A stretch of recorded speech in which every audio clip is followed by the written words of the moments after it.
Welcome to Raw Vision. Another feature for you today is having the Chief Executive of the Richmond Football Club, the great man, great past player, the Chief, Brendon Gale. Great to have you on board, Chief. You've been in the role now for 18 months. How are you finding it?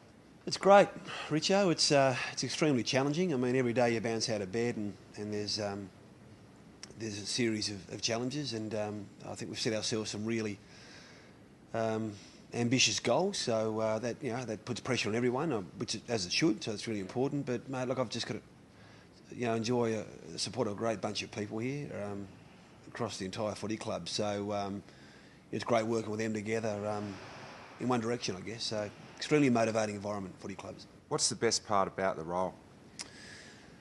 Oh, look, I just love the way people pull together in football clubs, off the field, and on the field we always talk about teamwork and it goes without saying, but off the field just as much. I mean, the people here and the kids, a lot of young people work very hard. I mean, you would have seen that, work long hours, work the weekends, and they roll up the sleeves and pitch in. And at the end of the day, it all comes down to what happens in the footy field, and it's great to see them enjoying that as well. But just the willingness of people to work together. It's a hugely competitive environment that we're in. What are the biggest challenges of the role? It's really tough. It's it's an incredibly competitive marketplace. There's no other sort of industry like it, where you've got 16 teams, now 17, soon to be 18, all competing tooth and nail on a sort of level playing field. So it's very competitive, and that's what makes the industry very good in some respects. But it's just about the Richmond Football Club for me. So I'm just trying to sort of progress the club in that environment, and it's really tough. It's really tough, I guess, because we've underperformed as a football club in recent years. Our revenues have been down a little bit, and I think we've taken steps to address that, to really build our financial strength to then invest in our footy. But mate, we're in the right direction. The Fighting Tiger Fund's up and running now. Give us a snapshot for the fans about how it's going and what your expectations are for it in the future.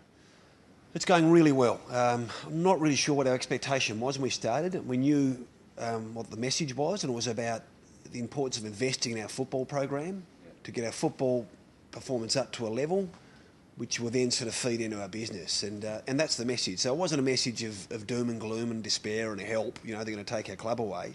It was a message of investment and growth. So it's a slightly tougher message to sell. But firstly, I'm really happy with the way the message has been communicated, once again because of our team here. And I think people understand why we're doing it and the importance of it. So that's really good. Secondly, the response has been great. We're at about 2.4, 2.5 million as we speak. I think the supporters and members have rallied, which is great. We had a terrific night here on March 17th when we raised a little over 2.1 million. Really important night, a great symbolic night for the club. But importantly, the campaign's going to go for a year, mate. We'll probably look to finishing around March 2012. We've got a series of events and initiatives coming up, so watch this space. Sitting here in the ME Bank Centre, it's just absolutely amazing. How's it been for the morale of the whole joint? Yeah, it has. Look, the guys, the building program was pushed back a bit because of all the rain we've had, but the players moved in here just the week before round one. And so, just to come to a really a good environment where it's extremely professional the way it's presented, it gives everyone a lift, and not just our players, our staff as well. A lot of people forget our staff. We're working in pretty tough conditions, so it'll give everyone a huge lift. The space is fantastic. I mean, those who have come before me, they've been responsible for delivering this, should feel very, very proud, and particularly those, mate, who supported it, through the Jack Dye Foundation, and whether it's been a $20 contribution or $1,000, it's been really, really important, and it helps us, set the pace going forward.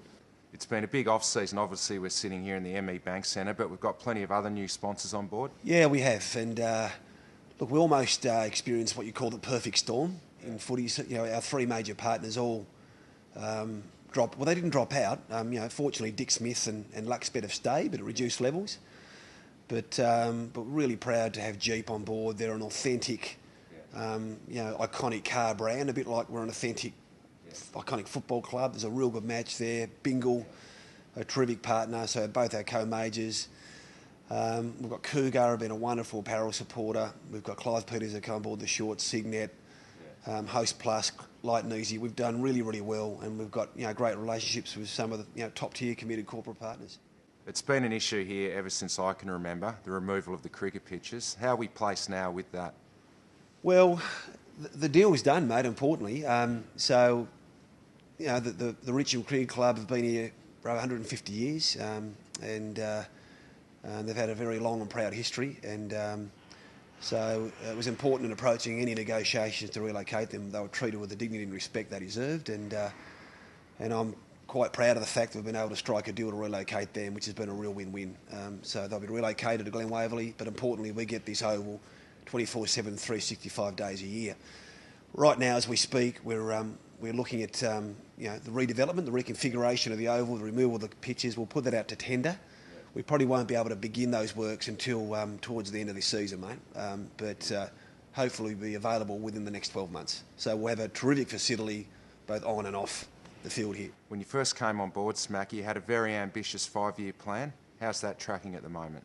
Yeah, look, it's great. And it's importantly, mate, it's a 5-year plan. So I think we'd aim to play in 3 final series to remove all our debt, and there's 75,000 members by 2014. But there were steps along the way. And the fact that we achieved 42,000 members on 30th of June, the cut-off date last year, just highlighted the importance of having goals, keeps everyone focused. So we achieved that. That's a tick. There are a number of other ticks. This year we've set ourselves a goal of membership of 46,000. I think we're well on the way to 44 as we speak. I'm confident we'll achieve that. There's goals around revenue, around a sponsorship. There's goals around our football performance. But I guess my view is inch by inch it'll be a cinch, and it's about building a sustainable footy club, mate, ultimately to deliver premierships. Obviously haven't had a lot of success over the last 25 years. You must be amazed at the passion and the loyalty the Tiger fans have, mate.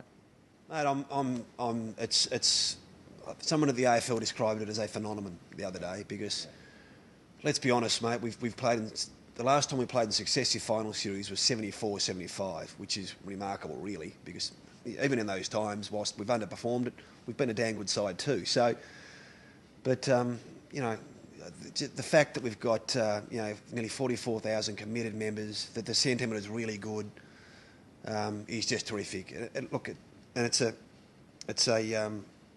highlights the loyalty and the passion of our supporters. But I think they understand what we're trying to do as a footy club. We've levelled with them. We've been transparent. I think they've got faith in the people we have, our coaching department, the young players, but also the direction we're taking as a footy club. You've been around for a long time, Smacky. You're getting on a little bit. You've seen a lot of coaches come and go. What are Damien Hardwick's strengths as a coach? I think, look, obviously you'd remember very well Dimmer was a very fierce competitor as a player. Let's be honest, he's probably a pain in the butt on the field. He had a bit to say. Sorry about that, Dimmer, but he was a wonderful football player. But it just highlighted his competitiveness. I think he brings that as a coach, and he demands competitiveness in his players, and I'm absolutely convinced he'll get it. But he's a very well-planned, meticulous, structured thinker. He's an accountant by training, and I think that comes through. He seems to be a very good manager of people, and he knows what he wants. He goes about his job with great purpose, he